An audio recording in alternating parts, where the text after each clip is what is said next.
all this information is stored. I forgot to remind you about the recording. I even have a note on my wall. I got a big note in front of me that says record. My apologies. So we recognized that through this privacy audit that there was the need for a formal manual of formal policies needed to be put into place. So although we had the work is being done, it still isn't being documented in a way that if somebody asked us about it, we couldn't clearly make ourselves transparent about how we operated and why we we're doing it without having multiple people come in and try to explain it to them. So we felt a need for this manual. Now the other, so that's again where we brought in Newport Thompson to help us. So Derek's our lead with that. And this manual allows us to go through every area of our policies and every way that we, the way we collect data, but then how we're using data, how we're storing data, how we're documenting, how staff who has access to the data, when they're trained, you know, all the different logs that you might need. So if somebody asks you any information about your privacy program, you can easily collect it and hand it to them or say, yes, we have it. Here's the formal proof of that. So that's the manual is helping us create that. So to get that manual, it's this was kind of a new area for me. So one that I knew I needed a lot of other minds to help us make sure we were doing it properly. So I created a formal privacy management committee within our organization. So anybody that had a major touch point with collecting data. So we had our head of IT, our CFOs on the committee. We had one of our major fundraisers who's in charge of our data and the database that holds our donors. We have our webmaster, so ensuring that we understand what's going on with our cookies and our website, what information is being collected there. And then myself, I am the privacy officer for the organizations on that committee as well. If as our organization grows and evolves, if there's need for another area of the organization is collecting data, I would bring somebody else as well onto the committee. The idea is that everybody that has all the experts on all of our different databases would be sitting on this committee to ensure that we're not missing something. So we meet, I would say every 2 weeks, every 3 weeks or so to go through this privacy manual, the development of this privacy manual. And we have been able, what we thought was going to be a very exhausting, you know, privacy in my mind is not exactly the highest thing I want to talk about or read about every day. And it actually turns into some really interesting discussions and learning opportunities for the whole group that allowed us to, as we were learning about the legislation changes and the new legislations coming in, that it allows us to start talking about how we might need to change how we operate. And so even though right now we are abiding the way the legislation is written, we may not be down the road, and we should start thinking about how to change our practice so that we don't inadvertently end up with a breach in privacy. Yeah, I think it's important that we intentionally, by design of the process, didn't overwhelm the team. No. Right? No. Because you can make this a pretty heavy topic. Mm-hmm. But you know, I've always had I've always operated by the philosophy of how do you eat an elephant? Well, one bite at a time. So we gave ourselves close to a year. Yeah. To develop this policy manual, literally section by section, operationalize it as we reviewed and approved each section. And we're halfway through. And I believe you will have a completely documented privacy management program by the end of December. Mm-hmm. And I personally have found using the policy and procedure manual, documenting it, as being a great guide to looking at your practices against the what the law says and saying, got to stop doing that. Mhm. What's another way we might be able to accomplish the same business goal, but maybe not use personal data? Well, Um, and even to add to that point it flagged things that, you know, we were not having discussions about before this conversation, before creating this manual. But then when reaching out to our industry experts or our agencies that we work with, they're starting to have conversations about it. And so now we're sitting at the table to discuss that too, rather than having to quickly react after people have already started changing their policies and how they implement things in the industry. We're now sitting at the table saying, okay, let's talk this through. Let's figure out together how we can find a solution to this. yeah, what I really enjoy about dealing with the team is you guys have really embraced this, and you're really beginning to think, so that when you implement new software, for example, you're looking at the privacy elements around it. What data are we collecting? Do we need to collect that again? We have that in 4 other places through other programs. Do we need to collect all that stuff again? Right? So trying to streamline that data. There is a session at the last session of the day today is Dan Demers talking about Cinchi, which is a dataware platform. Mhm. Absolutely brilliant. It's a no copy data platform. The data is entered once and it's used by everywhere that needs to use it off of a central file. It's absolutely brilliant. Mhm. Now, significant investment, and you know, Mhm. it's a whole different mindset. If we developed the original apps that we all use, if we develop them on dataware platforms instead of standalones, each app collects its own data and stores its own data, and it's got nothing to do with this app over here. Mhm. We developed it the wrong way, but we Well, developed and it right. that kind of goes into what some of the challenges that we're having discussions about now is for Yeah. the future of like digital advertising. You know, one of the yellow flags that came up was the changes in legislation would make it that, you know, talking to Facebook, Instagram, Google, if we wanted to share any data with them, we would have to have a legal document having an agreement with them that they're not going to go and use that data. Good Well, luck. you know, as we said, we are this little fleck in a huge Yeah. beach of sand. And, you know, how are we going to get their attention to say, hey, can you sign this agreement? So having those discussions now saying, okay, how do we work through this? Because now we have this software that needs to talk to this app, and you know, but we don't want them to have this information and be able to run with it without our permission. So some pretty interesting and challenging discussions, because what was once the norm is now being challenged as maybe illegal moving forward. Yeah. So, and again, isn't right now, and we're able to take this time to walk us through and think about it.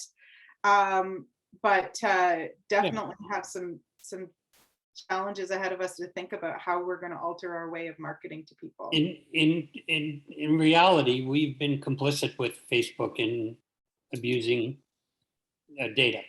Yeah. You know, it's our participation with them that has them do some of the things they do. And if we refuse to play, does it start to change the game?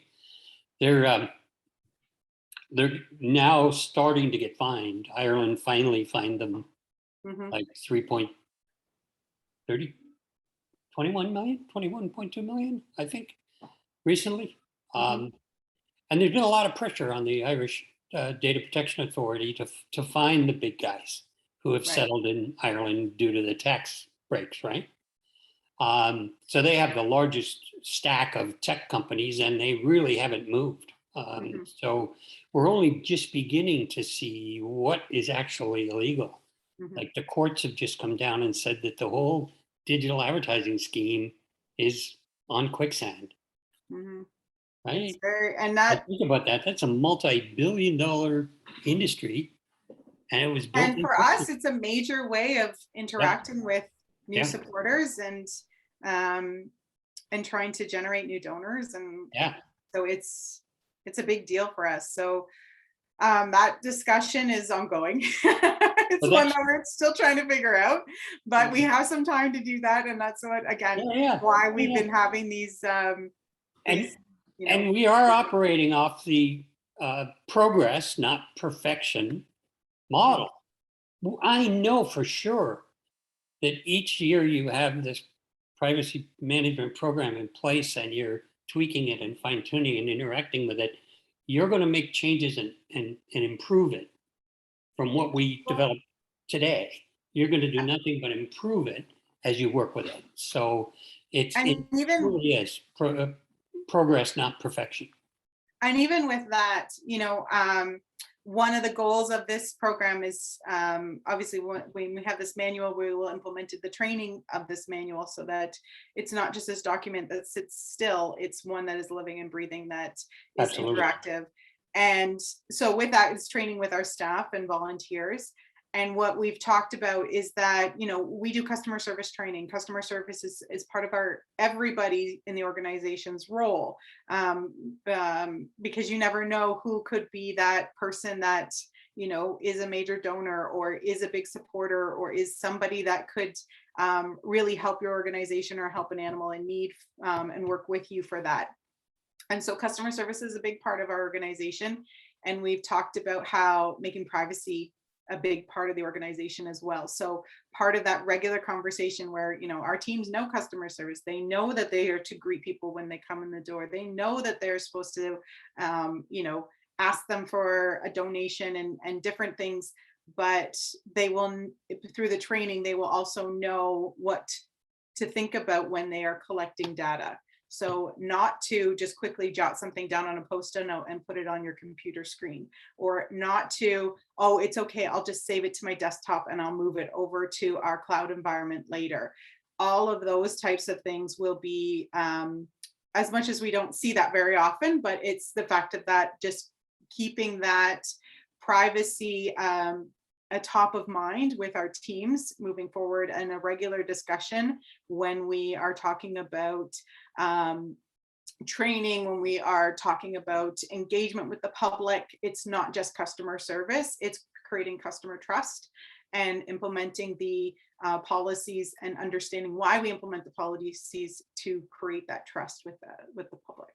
What's the long-term benefit, Alison, to Ontario SPCA in your CEO's opinion? Like For this, you're a not-for-profit. You don't throw money around lightly. I mean, why did privacy meet the priority list and such that you had invested in it? And what do you think the brand is going to get from this in the long haul? well, with a nonprofit, trust is a huge component. People are giving you their money to do goodwill and to do whatever it is in your mission that they have designated that money to go to work towards. And if you lose that trust, you lose that support. So being transparent and building that trust with your supporters in your community is really, really important. So that's Um, just good marketing, yeah, I mean, right? it really is. It's not just respectful, it's good marketing, Yeah. and we want to, so, one of the main goals is, again, to build that trust with our supporters, that they can trust that we are.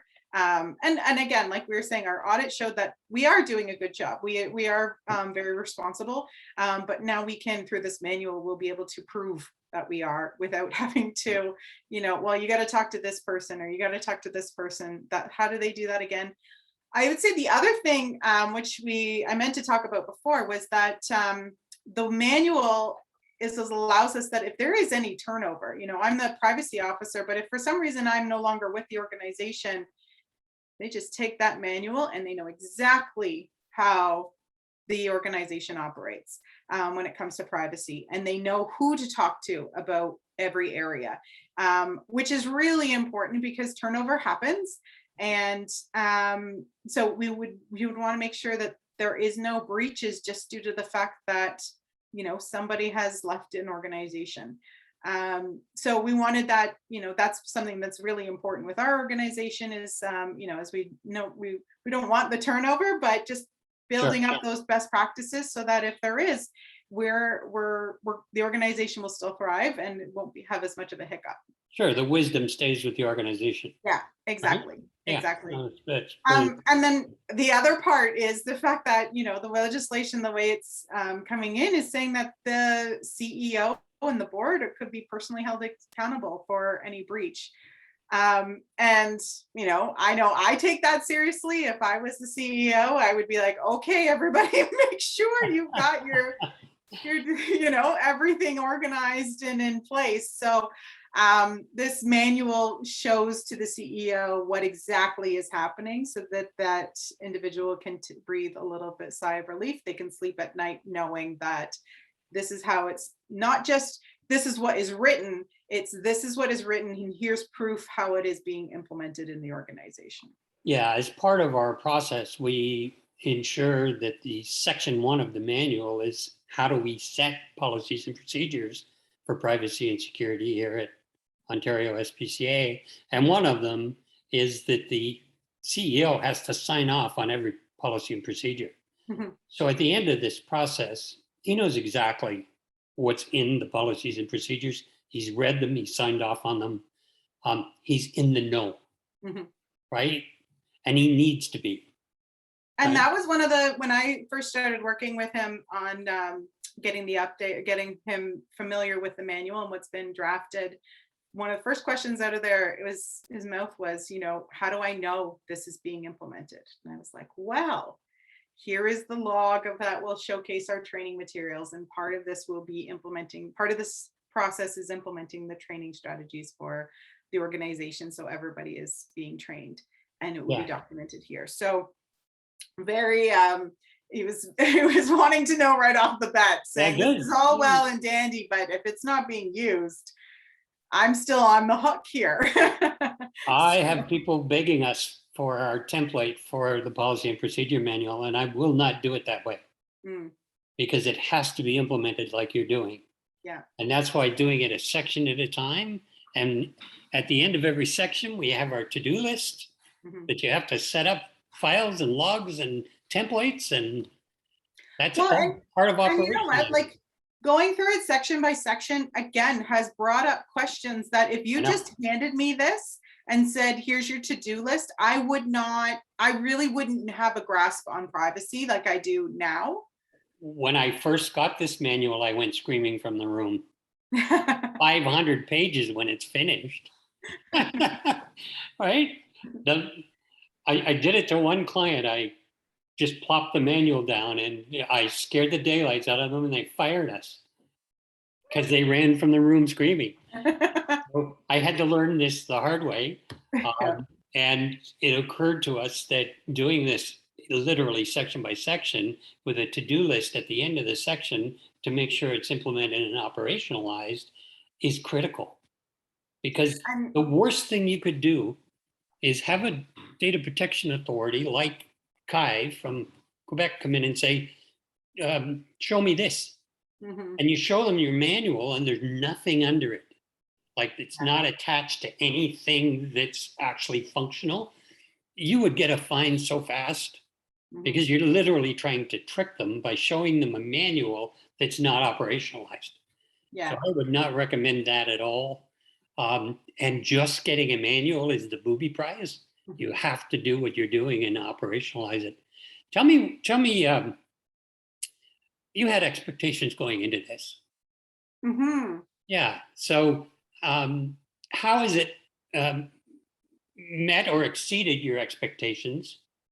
And what surprised you the most? So deal with the first question first. How is it? Expectations / assumptions again good. So for privacy, privacy is as much as I know a little bit about Castle and I've implemented that throughout the years.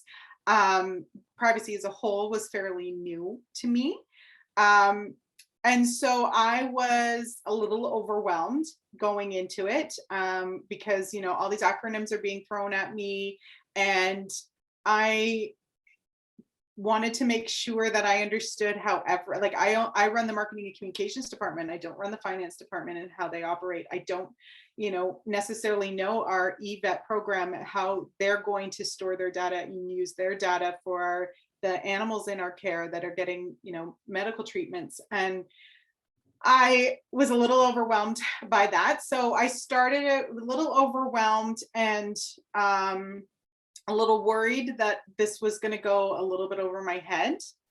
The other was, again, as I said at the beginning, privacy is not on the top of my list of things I want to read about at the end of the day. I was like, and I created this committee and I was like, everybody get your big coffees. We're going to sit down. And expectations, again, it was very guided. It was a lot of open discussion. It was a lot of education around, why we would do what we would do, why this line is written in there, why would we need this type of spreadsheet? And then allowing that open dialogue of back and forth, questioning whether it was like, is that really the best interpretation of the law? Or is this something that, are we being an extreme response to this? So allowing that discussion and back and forth, and it turned to being something that is, really knowledgeable, something I am enjoying going through. It is not as, boring as I thought it was going to be. No offense, Derek. None taken. And again, the process that we've done where I've brought in the experts of every kind of area of the organization that deals with various data, allows me to say, okay, I don't need to know everything. I just need to know where to get the answer for what we need. Yeah. And bring in the people that can know their specialty and answer those questions. And it also allowed them to be part of this discussion and challenge things that I would not have been able to ask about because I just wouldn't know. So if we're talking about servers and how, our servers operate and that kind of thing, I wouldn't know some of the questions to be asking, where our head of IT would be thinking that way and would be able to bring that to the table. So this process was started out as being a bit overwhelming and being one that I was not necessarily looking forward to, but saying, okay, this is just going to be a big project that we're going to get through, and to being one that has been really interesting. And again, we're creating something that is, although it's a template document, it is turning into a unique document for the organization, and ones that we feel comfortable that is practical to implement, is not something that is just, not going to be able to move forward with because it's just too overwhelming, or we don't operate that way. Or too theoretical. Yeah. Mm-hmm. Yeah, it's something that would work quite well for our organization, and we can move forward with it. Yeah. How about your team? How have they been? They've been good. What's the feedback you're getting from the team? I think the same thing that they originally they were kind of looking at me like, thanks for bringing me to the table of this, and a little, I didn't have enough to do, right? I know, exactly. They didn't have enough to do, but grateful for when we get into these discussions and when we, has been eye-opening, very, again, allowing us not only to have discussions at that table with regards to our policy, but then go to our, agencies that we work with and say, like, have you guys thought about this? What's going on here? And we're in planning stages for the next 3 or 5 years, our strat planning sessions. So we know what our expectations are for the organization. And now we're thinking, okay, where does privacy fit in this? How are we going to do what we need to do when we have these changes coming into play? So it's really been a good exercise to go through. And as much as, some of them may not have been as interactive as I have been being the privacy officer, I've been right in there asking question after question, but They definitely have all gained a lot of knowledge from this, and it has been eye-opening with regards to how we operate moving forward. So it's safe to say that prior to going down this road, you didn't really see privacy as part of marketing. Well, I mean, I saw Castle Hmm. because we do a lot of email marketing. Yeah. So I saw Castle. I did not. I saw privacy more sitting with our IT because I was thinking more of data Security. breaches in software. Yeah. Security. Hmm. Where now I'm recognizing where there's the data breaches that may not be this catastrophic breach of a major software. It might be somebody quickly just sent an Excel spreadsheet to somebody else in an email. Yeah. But that's a breach. And that's a breach. So, recognizing that. The other is, recognizing our website and how cookies and what kind of information we're gathering from cookies. We were really not really thinking that much about it at the time, but we are evolving our website and what we are asking from people on our website. So that was something that we were like, okay, we got to keep that in mind moving forward. Are we abiding by the laws, and is there something more we need to be doing there? And then again, I think also just the transparency side of things. Sure. We had our privacy statement on there. We had our email address to who to contact if you have a privacy question. But that's all the public's really saw. So if you really wanted more, you would have to go in, and then that person that got the email would have to figure out the answer. Mhm. Where now the goal is with this manual, the manual will be on the website and they can see exactly how we operate. Yeah. So you'd be able to put a link to a PDF version where people can read exactly what your stand is about any aspect of privacy. Yeah. So now being halfway through this process, do you think that privacy is a valuable tool to a marketer, to a senior marketer like yourself? Yeah, whether we like it or Important? not, it is. Yeah. Do you think it's important as a marketer to have this arrow in your quiver?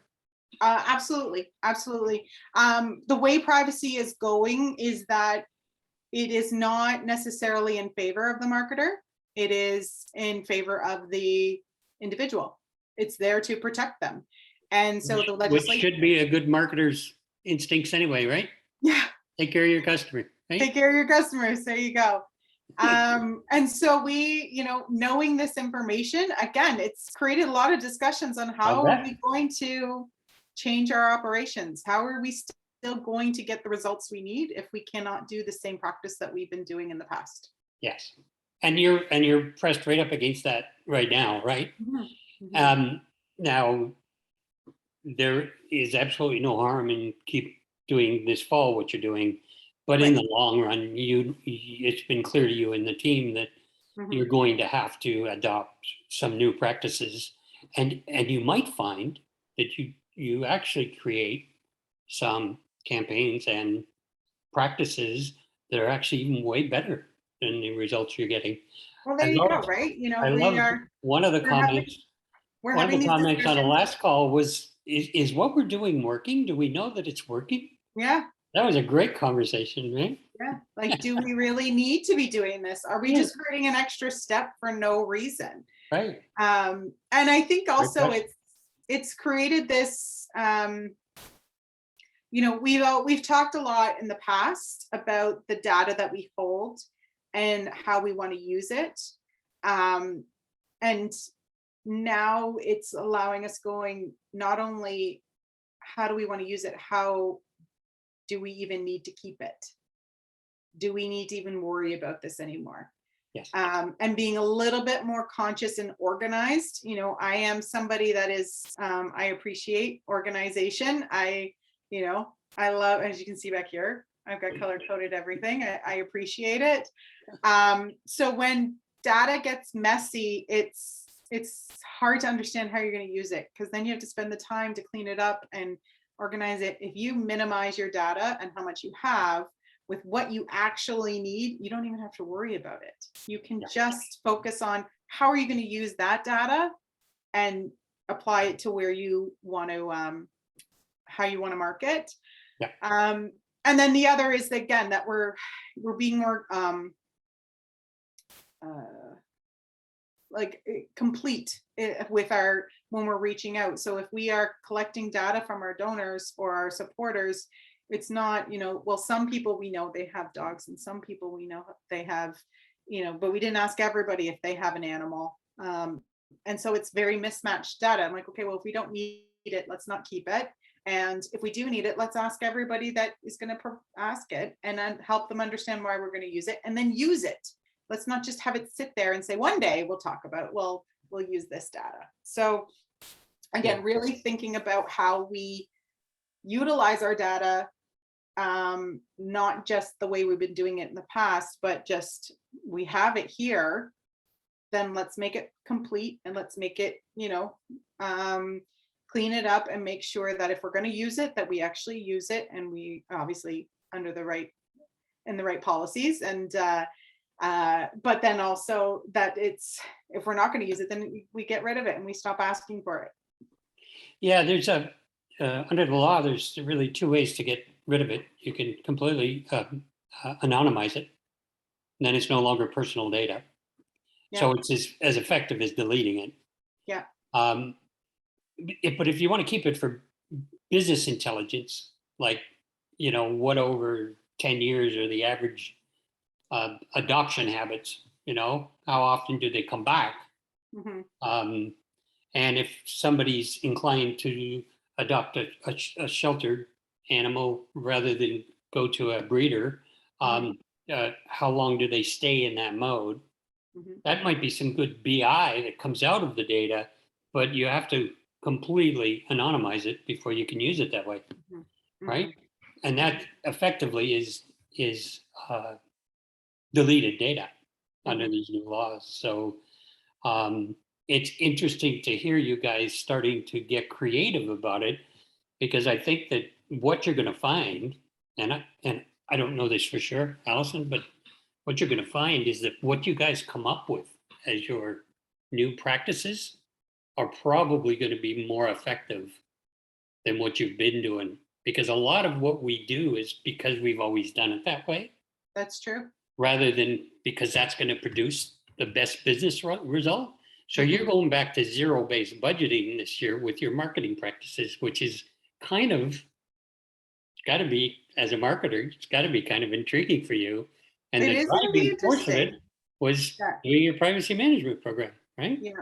Yeah. So it's definitely going to be interesting. And again, our teams are always very, especially when you get into the nonprofit world, we always think outside the box, because we often have limited ability to do things, or limited resources to do things. So we're very good at thinking outside the box. So our wheels are turning and trying to figure out, okay, what's the next steps? And again, having these discussions with, other agencies, this saying, this isn't just going to be for the Ontario SPCA. This is going to hit your clients too. Other clients, what is everybody else thinking too? What are we doing? Get some other minds in there in the discussion as well, to see how we might be able to come up with a different solution. So it's been very, very interesting. The fact that the highest authority in the enterprise is accountable. Yeah. That was a game changer for you guys, right? Yeah, well, that pretty much sealed the deal that, okay, this mantle is a really good idea. Suddenly budget got allocated. I love it. Yeah. And that's really what it is. What they've noticed in the EU with GDPR is budget didn't get allocated because that accountability piece was missing. So I love what Quebec did. It just makes everybody, all of us, a little more aware of it.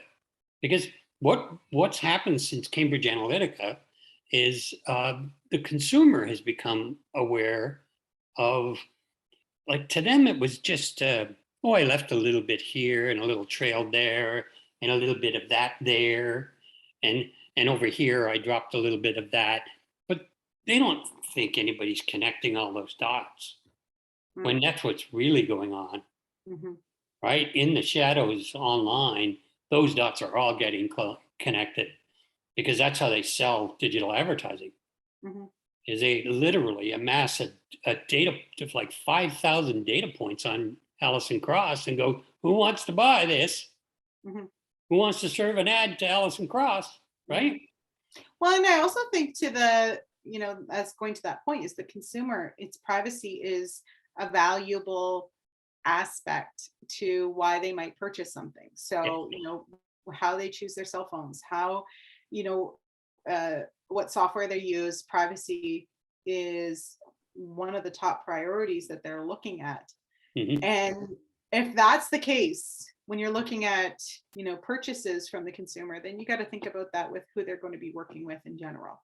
Mhm. And again, goes back to our point of that we really want to ensure trust in our supporters and future supporters that, when you work with us and you give us that privilege of holding your personal information, you can trust us with it. We're not going to misuse it. And we're going to stick to what we stand and why we've asked for it. And we're going to do our best not to even have little accidents, Exactly. right? We're Exactly. going to put policies and procedures and practices in place that try to prevent those accidents from happening, right? Exactly. So your credit card is not going to get revealed by us Hmm. if we can possibly help it. Hmm. Now there is proportionality and all of that involved in all of this. If you only keep a little bit amount of data and it's not really sensitive data, you have to worry that much more. But you guys kind of have a mix of some sensitive and some. That's the thing. And also just the fact that like our programs have been evolving over the years. Yep. We've had various transitions for the types of services that we provide over the last 5 years in particular. And we want the public to know that regardless of what type of data we are asking for or the services that we are utilizing that data for, it's still secure. It's still, Yeah, you can be trusted.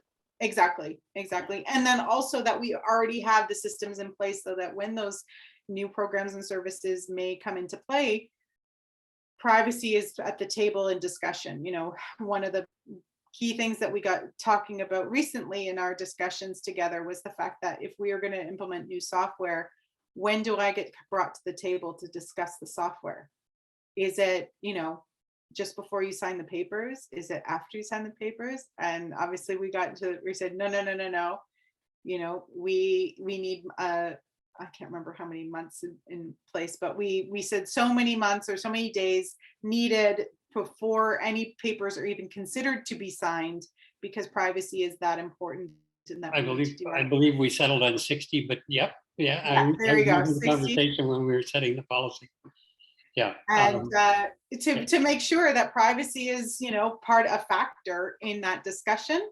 um, and and moving forward, that like, again we have this template of how we are in policies of how we approach data collection in the future. I think the other is that again we have committed to doing another review of the manual annually, so that as data legislation evolves and as our programs and services evolve, that we are constantly ensuring that we are still compliant and And that we're doing, technology, you're yeah. going to embrace new technologies and Mhm. yeah.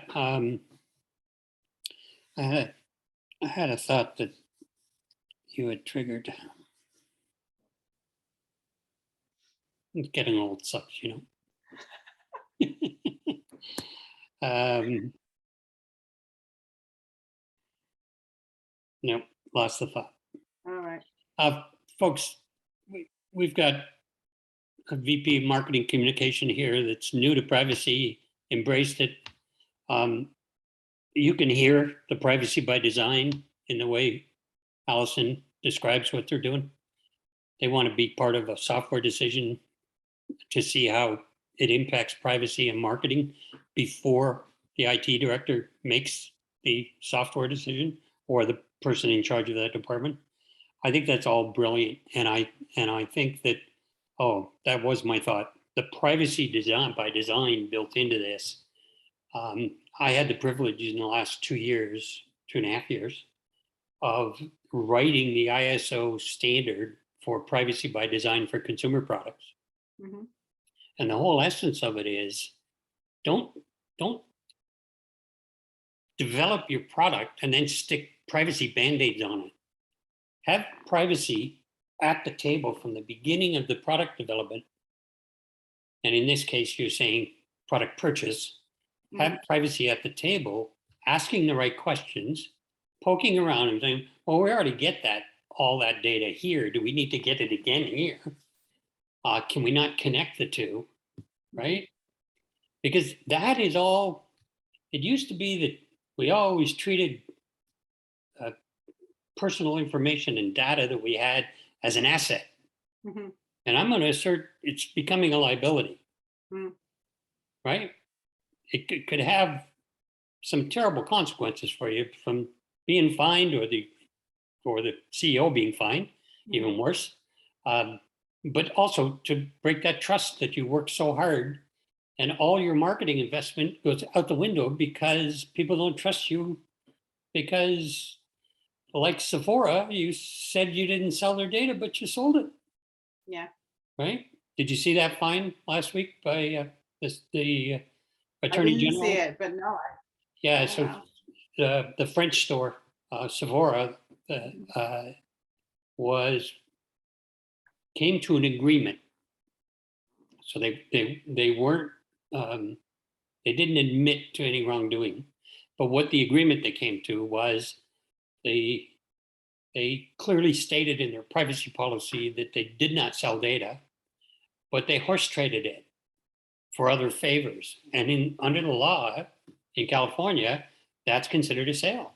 You don't have to get $1 back, but if you get something else back in kind, it's a sale. Yeah. And they've been very clear about it.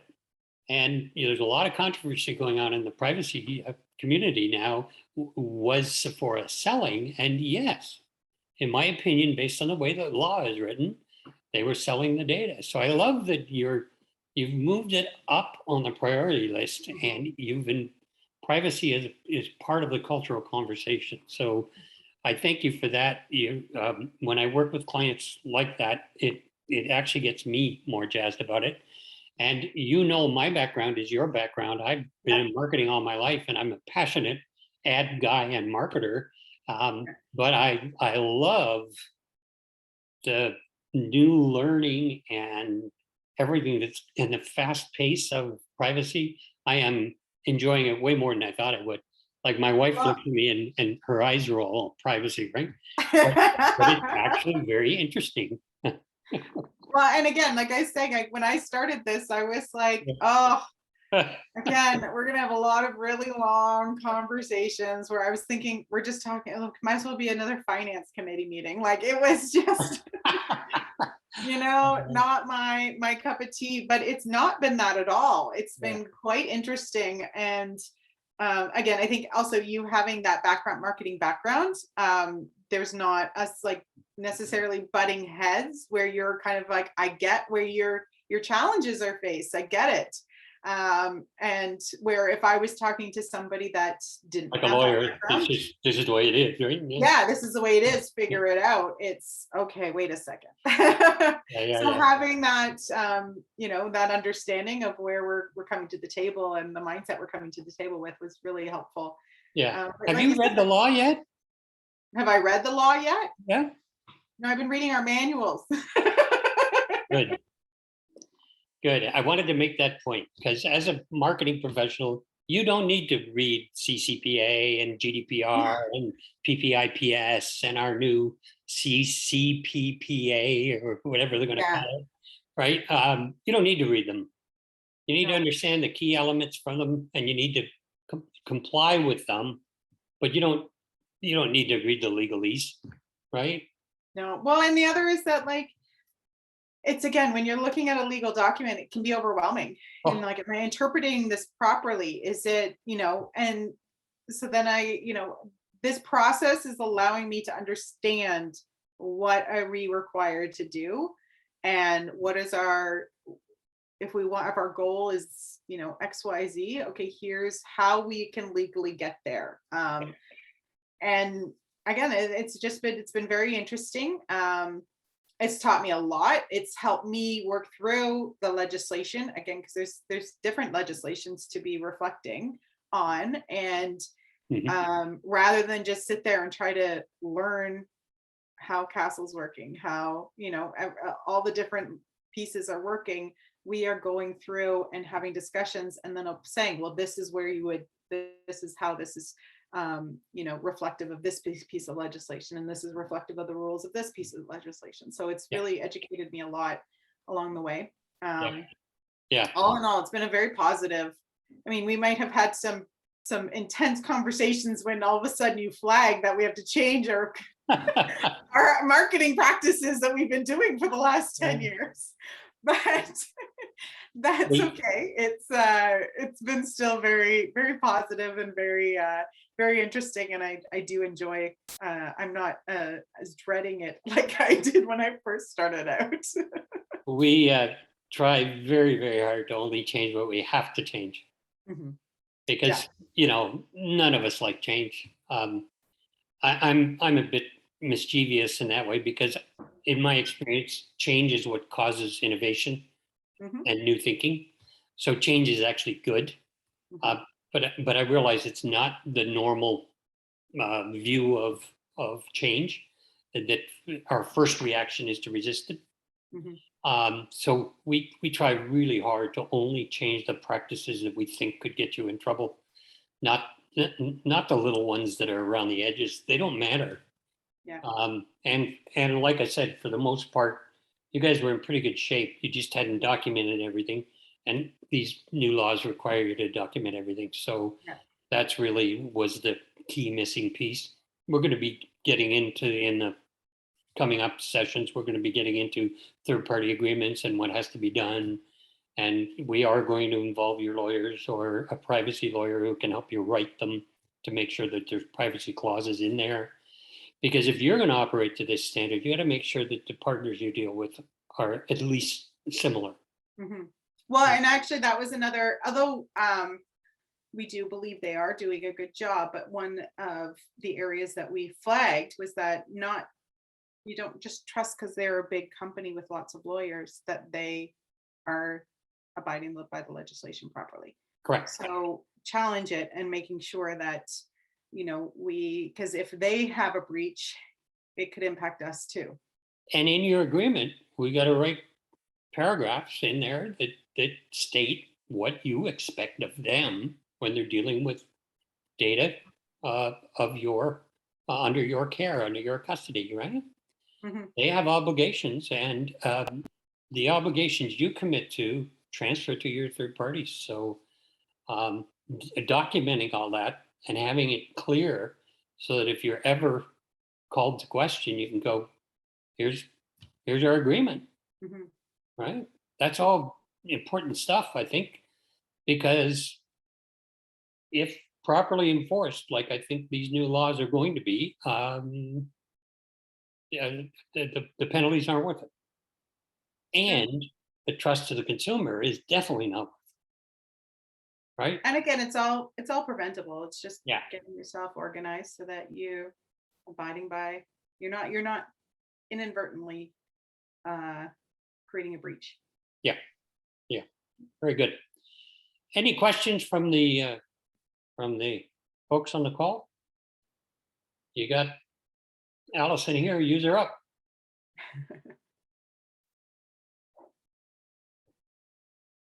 Okay, looks pretty quiet. So thank you, Alison. Your perspective on this has been incredibly valuable. I know every marketer, I believe, as you now do too as well, that every marketer needs to understand privacy to some level. The level depends on the marketer and how much personal data they use and all of that, but it needs to be one of the arrows in your quiver. And to be completely unaware of it would be the equivalent of being completely unaware of how to buy media or how to Yeah. execute a campaign Yeah. right? So Or it's just ignoring another, social media as yeah, as a form of communication, you know. yeah. It's now got to be part of your regular conversation, and that's Almost always the use of personal data in a company goes through marketing. Mm, So at the end of the day, you're going to be accountable for it, yeah. and you might be held accountable for it. I do know a marketing director who's already been fired for a major breach that Mhm. he had no knowledge of or awareness of, Yeah. Yeah, right? so ignorance is no longer acceptable. Right, right. So great. If anybody has any questions, can they reach you? Yes, for sure. Maybe you Um, could tell them what your email address is or whatever way you would like them to sure. reach you or your, or a Email's phone. probably the best. Okay. So it's across, ACROSS at Ontario SPCA.ca. Great. And again, feel free to reach out. Happy to answer any questions you may have if they pop into your head afterwards. Um, and Thank yeah, you. I hope this was helpful. It was very helpful. Thank you.